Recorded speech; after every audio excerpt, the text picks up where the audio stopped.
അസ്സലാമു അലൈക്കും വറഹ്മത്തുള്ളാഹി വബറകാതുഹു. എല്ലാവർക്കും ബ്രൈറ്റ് അക്കാദമിയുടെ ഇന്നത്തെ ക്ലാസ്സിലേക്ക് ഹൃദ്യമായ സ്വാഗതം. അപ്പോൾ ഇൻഷാ അല്ലാഹ് നമ്മൾ ഇന്നു മുതൽ അറബിക് PSC കേട്ടറ്റ് പരീക്ഷകൾക്ക് വേണ്ടിയിട്ടുള്ള അറബിക് പെഡഗോജിയിലെ ഓരോ ഭാഗങ്ങളായി കൊണ്ട് പഠിച്ചു തുടങ്ങുകയാണ്. അപ്പോൾ നമ്മൾ ഈ പെഡഗോജി എന്ന് പറയുന്നത് നമുക്കറിയാലേ, വിദ്യാഭ്യാസ മനഃശാസ്ത്രത്തിലെ ചില സാങ്കേതികതകളെ നമ്മൾ അറബിയിലേക്ക് അല്ലെങ്കിൽ വിദ്യാർത്ഥി ബേസിക് പ്രത്യേകിച്ചും കുറച്ചുകൂടി 10ാം ക്ലാസ് താഴെയുള്ള വിദ്യാർത്ഥികളിലേക്ക് ഇറങ്ങിച്ചെന്ന് പഠിപ്പിക്കുന്ന നമ്മൾ പെഡഗോജി എന്നൊക്കെ പറയാം. കുട്ടികളെ കുറിച്ചിട്ടുള്ള ഒരു പഠനശാസ്ത്രമാണ് നമ്മൾ പെഡഗോജി എന്ന് നമ്മൾ മുമ്പ് പറഞ്ഞിരുന്നത്. അപ്പോൾ പെഡഗോജി എങ്ങനെ പഠിക്കാം, പ്രത്യേകിച്ചും അറബിക് പെഡഗോജി എങ്ങനെ പഠിക്കാം എന്നതിനെ പറ്റി വളരെ കൃത്യമായി നമ്മൾ അറിഞ്ഞിരിക്കണം. സാധാരണ എല്ലാ കുട്ടികളും പറയുന്ന ഒരു ഭാഗമാണ് അറബിക് പെഡഗോഗി എന്നുള്ളത്. അതൊരു പെഡഗോജിയാണെന്ന് പറയാം. നമ്മളിപ്പോൾ ഈ വാക്കിൻ്റെ ഒരു ശൈലി വ്യത്യാസമുണ്ടല്ലേ. പെഡഗോജി എന്ന് പറയുന്നത് പെഡഗോഗി എന്ന് പറയുന്നത്, ഞാനിപ്പോൾ ഒരു വോയിസ് മുഖം ഉണ്ടാക്കി കാണിച്ചു തരായിരുന്നു. ആ ഒരു ശൈലി, ആ ഒരു രൂപം വലിയ വ്യത്യാസമാണ്. അതായത് എന്തോ ഒരു ഭീകര ജീവിയാണ് പെഡഗോജി എന്നുള്ള രൂപത്തിലാണ് ഓരോ വിദ്യാർത്ഥികളുടെയും മെൻറ്റാലിറ്റി ഉള്ളത്. അപ്പോൾ അത് എങ്ങനെ മാറ്റിയെടുക്കാമെന്ന് വെച്ച് കഴിഞ്ഞാൽ നമുക്ക് ചിന്തിക്കേണ്ടത് വാക്കുകളുടെ അർത്ഥം അറിഞ്ഞിട്ട് നിങ്ങൾ എന്ത് ചെയ്യണം, പഠിക്കണം. ഓരോ കാര്യങ്ങളും വാക്കുകളുടെ അർത്ഥം, ഓരോ വാക്കുകളും ലഫ്ള് ബൈ ലഫ്ളായിട്ട് നിങ്ങൾ പഠിക്കണം. അല്ലാതെ ഈ കാണാതെ പഠിക്കാന്നുള്ള സാധനം ഉണ്ടല്ലോ, ഒരു സാധനം പഠിക്കുക കാണാതെ പഠിക്കാവുന്ന സാധനം, അതങ്ങോട്ട് അവോയ്ഡ് ചെയ്തിട്ട് ലെറ്റർ ബൈ ലെറ്റർ നിങ്ങൾ പഠിക്കണം. അതേപോലെ തന്നെ ഈ റോട്ട് ലേണിംഗ് പറ്റും എപ്പോഴാണെന്ന് വെച്ച് കഴിഞ്ഞാൽ നമ്മളീ പറയുന്ന തിയറീസൊക്കെ നിങ്ങൾ ഇൻഷാല്ലാഹ് റോട്ട് ലേണിംഗ് ബന്ധപ്പെട്ട തിയറീസൊക്കെ പറയാനുണ്ട്. ആ സാധനം പറ്റും. അതെപ്പോഴാണെന്ന് വെച്ചാൽ മുൻകാല വർഷങ്ങളിൽ ചോദ്യങ്ങൾ വായിച്ചിട്ട് നമ്മളൊരു ആശയം രൂപീകരിക്കണം. അതായത് ഇന്ന രൂപത്തിലൊക്കെയാണ് ചോദ്യങ്ങൾ വരാറുള്ളത്, ഈ ചോദ്യത്തിൻ്റെ വാക്യങ്ങൾ ഇങ്ങനെയൊക്കെയാണ്, ഒരു ആശയം രൂപീകരിച്ച് ആ ആശയത്തെ നിങ്ങൾ മനഃപ്പാടാക്കണം. എങ്കിൽ വാക്കുകളിലേക്ക് ഇറങ്ങി ചെന്നുകൊണ്ട് നിങ്ങൾക്ക് എന്ത് ചെയ്യാൻ പറ്റും, ആൻസറിലേക്ക് എത്താൻ പറ്റും. പിന്നെ ഈ സൈക്കോളജിയുടെയും പെഡഗോജിയുടെയും ഏറ്റവും വലിയൊരു പോരായ്മ എന്ന് പറഞ്ഞു കഴിഞ്ഞാൽ, അതുപോലെ ഗ്രാമറിൻ്റെ ഏറ്റവും വലിയൊരു പോരായ്മ എന്ന് പറഞ്ഞാൽ നമ്മൾ വായിച്ചില്ലെങ്കിൽ മറന്നു പോകുന്നൊരു ഭാഗമാണ് ഈ പറയുന്നത് പെഡഗോഗി എന്ന് പറയുന്നത്. അതായത് ഒരു വട്ടം വായിച്ചാൽ നമുക്ക് കിട്ടൂല, നമ്മൾ ഒരുപാട് വട്ടം വായിക്കണം എങ്കിലേ ഈ സാധനം കിട്ടുള്ളൂ. ഇതാണ് ഈ പറയുന്ന അറബിക് പെഡഗോജിയുടെ ഒരു പ്രശ്നം. അപ്പോൾ ഇൻഷാ അല്ലാഹ് നമുക്ക് ഒരുപാട് വിഷയങ്ങളെ കുറിച്ചിട്ടൊക്കെ പഠിക്കാനുണ്ട്, ഒരുപാട് വിഷയങ്ങളെ കുറിച്ചിട്ട് ഇൻഷാ അല്ലാഹ് നമുക്ക് പറയാനുണ്ട്. നമ്മൾ ഇൻഷാ അല്ലാഹ് ഈ വീഡിയോകളിലൂടെ നമ്മളത് ഡിസ്കസ് ചെയ്യുകയും ചെയ്യും. അപ്പോൾ നമ്മൾ ഇന്ന് പ്രധാനമായിട്ട് നോക്കുന്ന രണ്ട് ടോപ്പിക്കുകളിലൊന്ന് പറയുന്നത് കാറ്റഗറി 3ക്ക് പറഞ്ഞിട്ടുള്ളതും കാറ്റഗറി 4ന് പറയാത്തതും എന്നാൽ ചോദിക്കുന്നതുമായിട്ടുള്ളൊരു ഭാഗമാണ് ഭാഷ. അല്ലുഗ തഅരീഫുഹ അതിൻ്റെ നിർവചനവും, വളായിഫുഹ അതിൻ്റെ പ്രധാന ഡ്യൂട്ടികളും, അഷ്കാലിഹ അതിൻ്റെ പ്രധാന മറ്റു രൂപങ്ങളും. അപ്പം ഇതെന്താണ് എന്നാണ് നമ്മൾ ഇൻഷാ അല്ലാഹ് നോക്കുന്നത്. അപ്പം ഭാഷ എന്നാൽ നമുക്കറിയാം അല്ലുഗത്ത് എന്നാണ് അറബി പറയാം. ലുഗത്ത് ഭാഷ. അതിനെ ഇംഗ്ലീഷിലേക്ക് മാറ്റുമ്പോൾ നമ്മൾ ലാംഗ്വേജ് എന്ന് പറയും. അപ്പോൾ ഈ ഭാഷ എന്നാൽ എന്ത് നമ്മൾ പറയും. ഇപ്പോൾ ഭാഷ എന്ന് വെച്ച് കഴിഞ്ഞാൽ കുട്ടികൾ പറയാറുണ്ട്, നമ്മുടെ മനസ്സിലുള്ള കാര്യങ്ങളെ എക്സ്പ്രസ് ചെയ്യാൻ ഉപയോഗിക്കുന്ന ഒരു ഉപകരണമാണ്, ഒരു ടൂളാണ് ഭാഷ എന്ന് നമ്മൾ പൊതുവെ പറയാറുള്ളത്. അപ്പോൾ ഭാഷ എന്നത് ഈ അഹമ്മ വസാഇൽ വളരെ പ്രധാനപ്പെട്ട ഒരു ടൂളാണ്. അൽ ഇഹ്തിക്കാക്കി വത്തഫാഹിമി വത്തവാസുൽ കമ്മ്യൂണിക്കേറ്റ് ചെയ്യാനും മനസ്സിലാക്കുവാനും വേണ്ടിയിട്ട് പരസ്പരം കോപ്പറേറ്റ് ചെയ്യാനുമൊക്കെ നമുക്ക്, അതായത് രണ്ടു പേർക്കിടയിലുള്ള ആശയവിനിമയത്തിന് വേണ്ടി ഉപയോഗിക്കുന്ന പ്രധാനപ്പെട്ട ഒരു ഇലമെൻ്റാണ് ഭാഷ എന്നുള്ളത്. വഹിയ അദാത്തുൻ ഒരു ടൂളാണ് തവാസുലി കമ്മ്യൂണിക്കേറ്റ് ചെയ്യാൻ. അൽ ആറാഇ വൽ അഫ്കാരി വൽ മശാഇരി വൽ അഹിസാസ് നമ്മുടെ ചിന്തകളെയും നമ്മുടെ അഭിപ്രായങ്ങളെയും നമ്മുടെ ഫീലിങ്സിനെയും വൽ ഹിസാസ് നമ്മുടെ തോന്നലുകളെയൊക്കെ മറ്റുള്ളവരിലേക്ക് ഡിറൈവ് ചെയ്യാനുള്ള ഒരു ഉദ്യമമാണ് ഭാഷ എന്ന് പറയുന്നത്. അല്ലെങ്കിൽ നമുക്ക് ഇതാണ് ഭാഷ എന്ന് പറയട്ടോ, ഇതിനെയാണ് നമ്മൾ ഭാഷ എന്ന് പറയാം. ഈ ഭാഷ എന്ന് രൂപീകരിക്കുന്നത് ഒരുപാട് സൗണ്ടുകളിലൂടെയാണ്, ശബ്ദങ്ങളിലൂടെയാണ്. അപ്പോൾ ഈ നമുക്ക് പറയാൻ പറ്റും ഈ ഭാഷ രൂപീകരിക്കുന്നത് എന്താണ്, ഒരു കൃത്യമായിട്ടുള്ള ശബ്ദങ്ങളുടെ ബേസിലാണ് ഭാഷ രൂപീകരിക്കുക. അതുകൊണ്ട് പറയുന്നു അസ്വാത്തുൻ തഅബീരിയ, നമുക്ക് പ്രയോഗവൽക്കരിക്കാൻ പറ്റുന്ന അല്ലെങ്കിൽ പ്രകടിപ്പിക്കാൻ പറ്റുന്ന ശബ്ദങ്ങളാണ് ഭാഷ എന്ന് പറയുന്നത്. അല്ലെങ്കിൽ നിലാമ് മിന റുമൂസി സൗത്തിയ, നിലാമ് എന്ന് വെച്ച് കഴിഞ്ഞാൽ സ്ട്രക്ചർ എന്നർത്ഥം. ഓക്കെ, അപ്പം ഈ സ്ട്രക്ചറബിളായിട്ടുള്ള ഒരു സൗണ്ട് സിസ്റ്റമാണ് സത്യം പറഞ്ഞാൽ ഭാഷ എന്ന് പറയുന്നത്. അപ്പോൾ നമ്മുടെ ഭാഷയെക്കുറിച്ചൊക്കെ ഒരു ഐഡിയ ഉണ്ടായിട്ടുണ്ട്. ഇനി ഭാഷയെക്കുറിച്ച് കുറേ കാര്യങ്ങളൊക്കെ പറയാനുണ്ട്, പക്ഷെ ഞാനതൊന്നും ഈ ഒരു വീഡിയോയിൽ ഉൾക്കൊള്ളിക്കുന്നില്ല. പക്ഷേ നമുക്ക് വരും ക്ലാസ്സുകളിലായിക്കൊണ്ട് ക്വസ്റ്റ്യൻ ഡിസ്കസ് ചെയ്ത് നമുക്ക് പറയാം. അടുത്തൊരു വളരെ പ്രധാനപ്പെട്ട ഒരു ടോപ്പിക്കാണ് അൽ ഒറുദ് റഈസി ലി തദ്രീസ് ലുഗത്തിലോ. ഈ ഭാഷ, പ്രത്യേകിച്ചും മാതൃഭാഷ പഠിപ്പിക്കുന്നതിലുള്ള പ്രധാനപ്പെട്ട ലക്ഷ്യം എന്താണ്? ഒന്ന് തദവ്വുകൾ, സാഹിത്യ ആസ്വാദനമാണ്. അതേപോലെ ഈ പറയുന്ന തുറാസിവ സഖാഫ, നമ്മുടെ സംസ്കാരത്തെ പറ്റിയിട്ടും അതോടൊപ്പം തന്നെ പൈതൃകത്തെ പറ്റി, തുറാസ് എന്ന് വെച്ചാൽ പൈതൃകത്തെ പറ്റിയിട്ടും സംസ്കാരത്തെ പറ്റിയിട്ടും വളരെ കൃത്യമായി അറിവുണ്ടാക്കാൻ വേണ്ടി, അതേപോലെ തന്നെ വിവർത്തനത്തിനുള്ള ട്രാൻസ്ലേഷനുള്ള കഴിവിന് വേണ്ടി, അപ്പോൾ ഇത്തരത്തിലുള്ള രൂപത്തിലാണ് എന്ത് ചെയ്യാറുള്ളത്, നമ്മൾ ഈ പറയുന്ന ഭാഷ നമ്മൾ പഠിക്കാറുള്ളത്. ഇനി ആ ഭാഷയിലുള്ള പ്രധാന കൺസെപ്റ്റുകൾ എന്തൊക്കെയാണ്? മഫ്ഹൂമുൽ അസാസി, ബേസിക് കൺസെപ്റ്റ്സ് ഓഫ് ലാംഗ്വേജ് എന്നതാണ്. ഈ കൺസെപ്റ്റ്സ് ഓഫ് ലാംഗ്വേജ് എന്ന് പറയുന്നത് നമ്മൾ അഷ്കാല ലുഗവിയായിട്ട്, അതായത് ടൈപ്സ് ഓഫ് ലാംഗ്വേജുമായി ബന്ധപ്പെട്ട അല്ലെങ്കിൽ ഭാഷയിലുള്ള പ്രധാന ലക്ഷ്യങ്ങളൊക്കെയായിട്ട് ബന്ധപ്പെട്ട് പറയാറുണ്ട്. ഇപ്പോൾ ഒരു സാധനമാണ് ഫോണറ്റിക്സ് എന്ന് പറയാറുള്ളത്. ഇൽമുൽ അസ്വാത്തുൽ കലാമിയ എന്ന് നമ്മൾ പറയും. ഈ ഇൽമുൽ അസ്വാത്തുൽ കലാമിയ, ഫോണറ്റിക്സ് എന്ന് വെച്ചാൽ നമ്മൾ പറയും സൗണ്ട്സ്.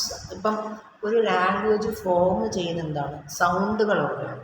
അപ്പം ആ സൗണ്ട്സിനെ കുറിച്ചിട്ടുള്ള പഠനമാണ് ഇൽമുൽ അസ്വാത്തുൽ കലാമിയ അഥവാ ഫോണറ്റിക്സ് എന്ന് പറയും. രണ്ടാമത്തൊരു സാധനമാണ് ഇൽമുൽ തശക്കുൽ അല്ലെങ്കിൽ ഇൽമു സൊർഫ് എന്ന് പറയുന്നത്, അതായത് മോർഫോളജി എന്ന് നമ്മൾ പറയും. ഈ മോർഫോളജി ഓക്കെ, നമുക്കറിയാം ഈ പറയുന്ന കത്തബ എന്ന ഫെയിലിനെ കത്തബ യക്തുബ് ഉക്തുബ് ലി തക്തുബ് എന്ന് നമ്മൾ പറയാറുണ്ട് അല്ലേ, ലി യക്തുബ് ലാ തക്തുബ് നമ്മൾ പറയാറുണ്ട്. അപ്പോൾ ഇത് എങ്ങനെയാണ് നമുക്കറിയാവുന്നതുപോലെ സൊർഫ് ചെയ്തുകൊണ്ട് ഓക്കെ ഒരു രൂപീകരിക്കുകയാണ്. ഒരു വാക്കിനെ നമ്മൾ പല പല ഫോമാക്കിക്കൊണ്ട് രൂപീകരിക്കുകയാണ്. ഇതാണ് മോർഫോളജി എന്ന് പറയും.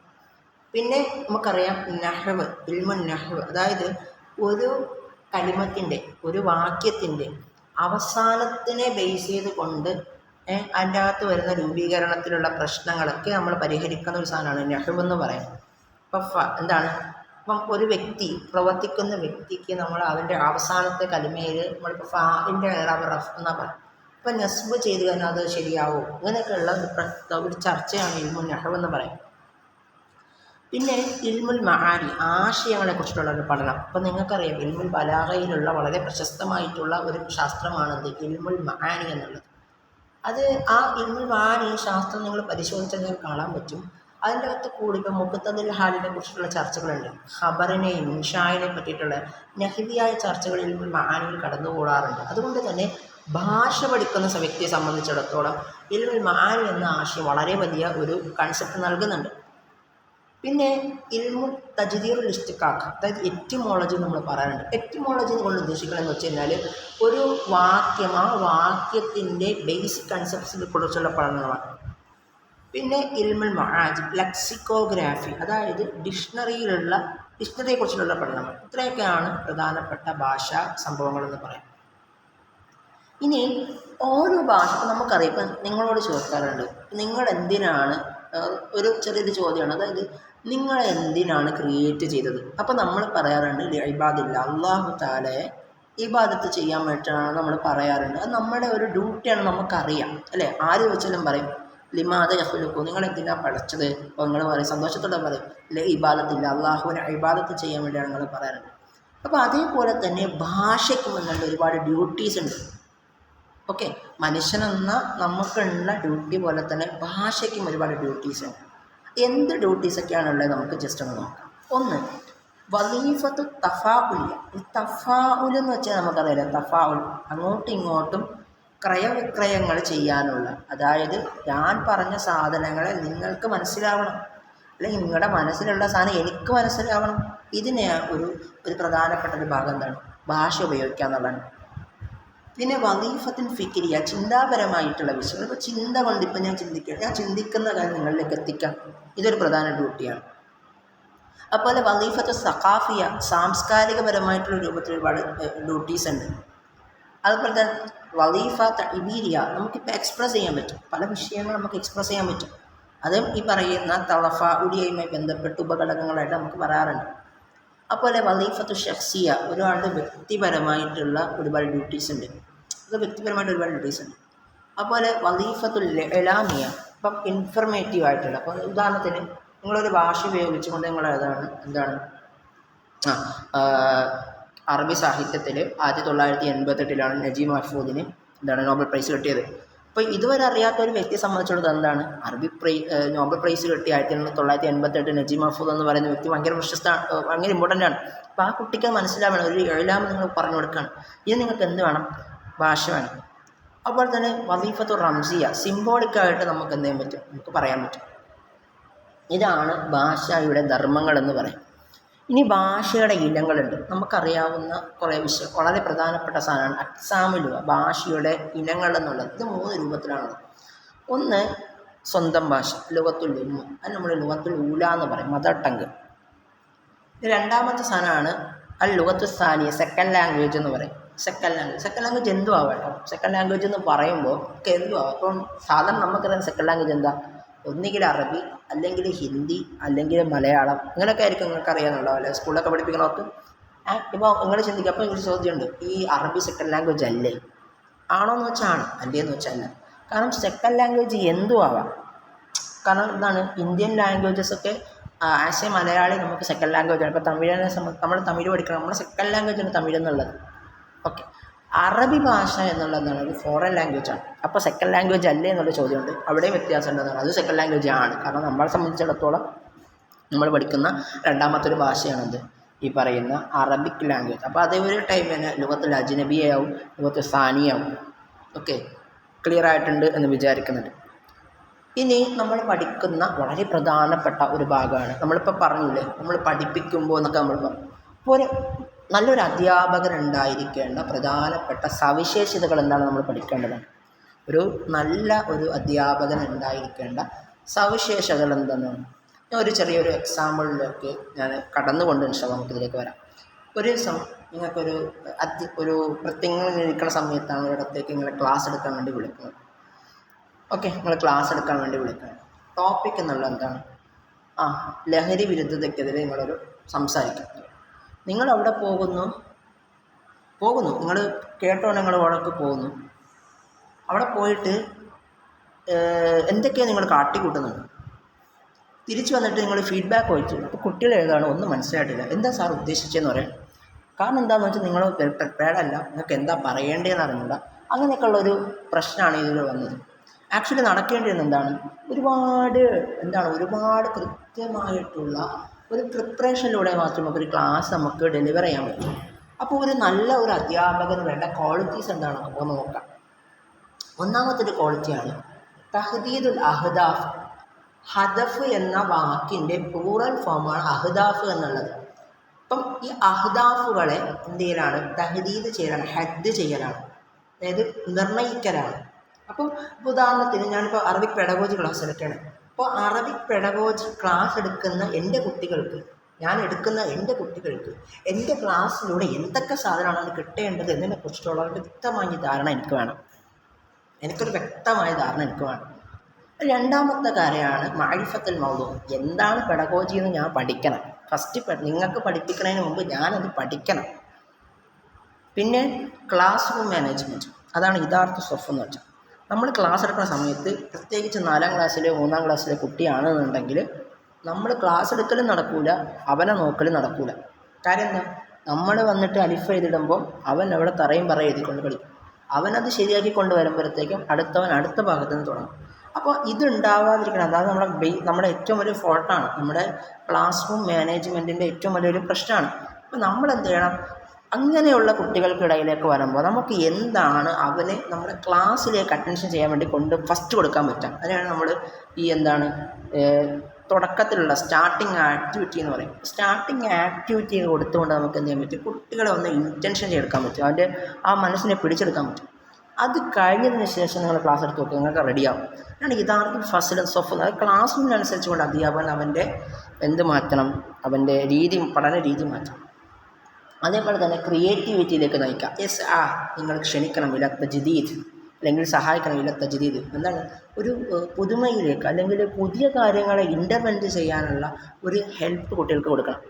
അതുപോലെ തന്നെ അധ്യാപനം എപ്പോഴും ദാരിസുൻ മുസ്തമർ, നിരന്തരം പഠിക്കുന്നൊരു വ്യക്തിയാവണം.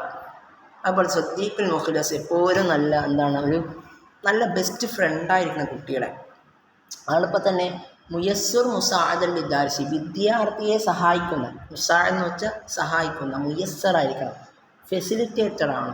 അതായത് ഒരു വിദ്യാർത്ഥിക്ക് വേണ്ട ആവശ്യങ്ങളെ കണ്ടെത്തി ആവശ്യങ്ങളെ സാധീകരിച്ച് കൊടുക്കുന്ന ഒരു അധ്യാപകനായിരിക്കണം.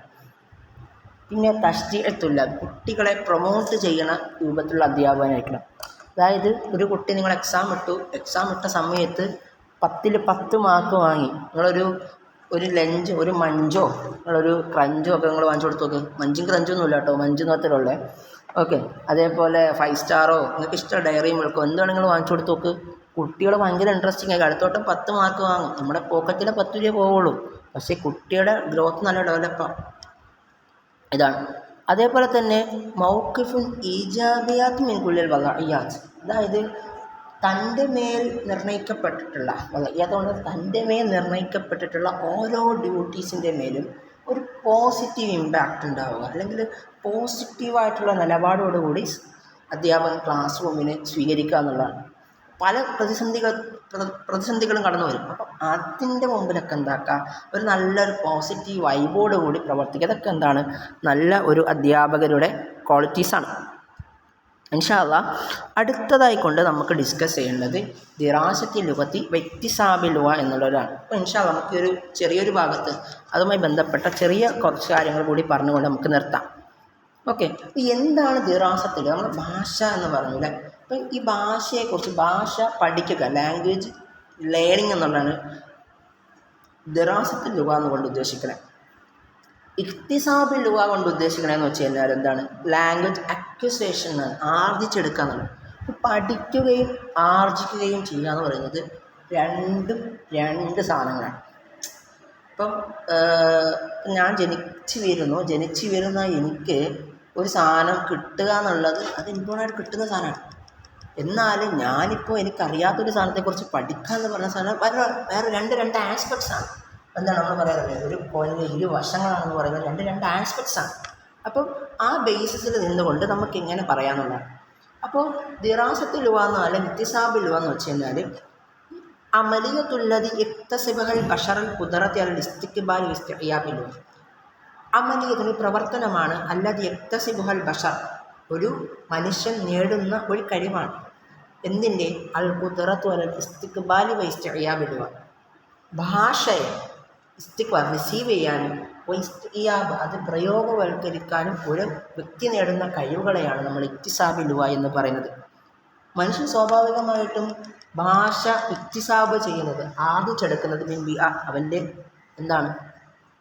അവൻ്റെ ആ ഒരു നേച്ചറിൽ നിന്നാണ്, അവൻ ജീവിക്കുന്ന ചുറ്റുപാടുകളിൽ നിന്നാണ്.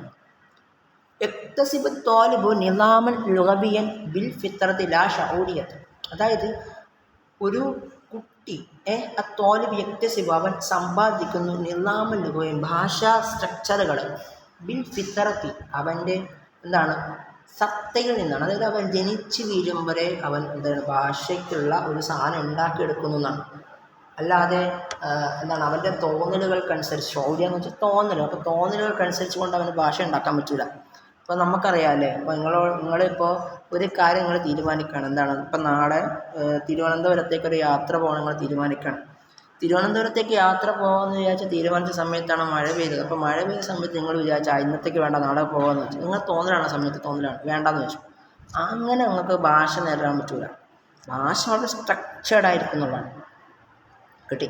ഇനി ഈ സാധനവുമായി ബന്ധപ്പെട്ടുകൊണ്ട് ഒരു തിയറി പറയുന്നുണ്ട്. ഈ തിയറിയാണ് നമ്മൾ ജിഹാസ് ഇക്തിസാബ് ലുഗ എന്നും അല്ലെങ്കിൽ നദരിയത്ത് നോം ചോംസ്കി എന്നൊക്കെ നമ്മൾ പറയുന്നത്. ഈ ജിഹാസ് ഇക്തിസാബ് ലുഗ എന്ന് വെച്ചാൽ ലാംഗ്വേജ് അക്വിസിഷൻ ഡിവൈസ് എന്നുള്ളതാണ്. അതായത് ഈ തിയറി പറയണ ഇത്രയേ ഉള്ളൂ. അതായത് ഓരോ മനുഷ്യൻ്റെ തലച്ചോറിലും എന്തുണ്ട്, ഒരു ജിഹാസ് ഉണ്ട്, ഒരു ഡിവൈസ് ഉണ്ട്. എന്തിൻ്റെ? ഭാഷാ സ്ട്രക്ചറിൻ്റെ, നിലാം ലോബിയുടെ ഒരു എന്തുണ്ട്, ഒരു സ്ട്രക്ചർ ഉണ്ട് എന്നാണ് പറഞ്ഞത്. ആ സ്ട്രക്ചർ ബേസ് ചെയ്തുകൊണ്ട് എന്തുണ്ട് നമ്മൾ മനുഷ്യന്മാർ സംസാരിക്കുന്നു എന്നാണ് ലാംഗ്വേജ് അക്വിസിഷൻ ഡിവൈസിലൂടെ നോം ചോംസ്കി പറയണത്. അപ്പോൾ ഇദ്ദേഹത്തിൻ്റെ തിയറിയെ നമ്മൾ വിളിക്കുന്ന പേരാണ് അൽ ഖവാഇദുൽ ആലമിയ ലില്ലുഗ. എന്താണ്? യൂണിവേഴ്സൽ ഗ്രാമർ തിയറി എന്ന് പറയും. യൂണിവേഴ്സൽ ഗ്രാമർ തിയറി എന്ന് പറയും. അപ്പം ഇത് കൊണ്ടുവന്ന വ്യക്തിയാണ് നോം ചോംസ്കി. അപ്പം അദ്ദേഹം ഒരു ഉസ്താദ് ലിസാനിയാത്തുൽ അംരീഖയിൽ ഒരു അമേരിക്കൻ ലിംഗ്വിസ്റ്റിക്സാണ്, ലിംഗ്വിസ്റ്റിക് പ്രൊഫസറാണ് ആര് ഈ പറയുന്ന നോം ചോംസ്കി. ഇദ്ദേഹത്തിൻ്റെ മറ്റ് ചില തിയറികളാണ് മദർസ തഹ്വീലി തൗലീദിയ, ജനറേറ്റീവ് ട്രാൻസ്ഫോർമേഷൻ തിയറിയും, അതുപോലെ തന്നെ നദരിയത്തുൽ ഖവാഇദുൽ ആലമിയ ലില്ലുഗ, യൂണിവേഴ്സൽ ഗ്രാമർ തിയറി. അതുപോലെ തന്നെ ഇദ്ദേഹമാണ് എന്ത് ചെയ്യുന്നത്, ലാംഗ്വേജ് അക്വിസിഷൻ ഡിവൈസ്, ജിഹാസ് ഇക്തിസാബിലോ, ഇങ്ങനെയൊക്കെയാണ് എക്സാമിന് ചോദ്യങ്ങൾ വരാറുള്ളത്. ഈ പറഞ്ഞ കൺസെപ്റ്റ് ഉണ്ടല്ലോ, ഇദ്ദേഹത്തിൻ്റെ തിയറിയിൽ ഇദ്ദേഹം പ്രധാനമായിട്ടും കൊഗ്നിറ്റിവിസം ബേസ്ഡ് ആണ്. ഇദ്ദേഹം ഒരു കൊഗ്നിറ്റിവിസ്റ്റാണ്. അപ്പോൾ ഇദ്ദേഹം കൊഗ്നിറ്റിവിസം ബേസ്ഡ് ആണ് എന്ത് ചെയ്യുന്നത്, ഈ തിയറികൾ അവതരിക്കപ്പെടുന്നത്. അതുകൊണ്ട് തന്നെ ഇദ്ദേഹം ബിഹേവിയറിസത്തിൻ്റെ നേർ വിപരീതമായിക്കൊണ്ടാണ് ഇവർ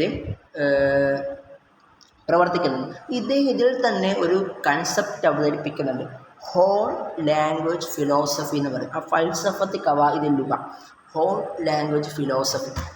അതായതെന്ന് വെച്ച് കഴിഞ്ഞാൽ ഇപ്പം നമുക്കിപ്പോൾ മലയാളം ഭാഷ, അതുപോലെ ഹിന്ദി ഭാഷ, സംസ്കൃതം ഭാഷ, അറബി ഭാഷ, അങ്ങനെ ലോകത്ത് വിവിധയിനം ഭാഷകളുണ്ട്.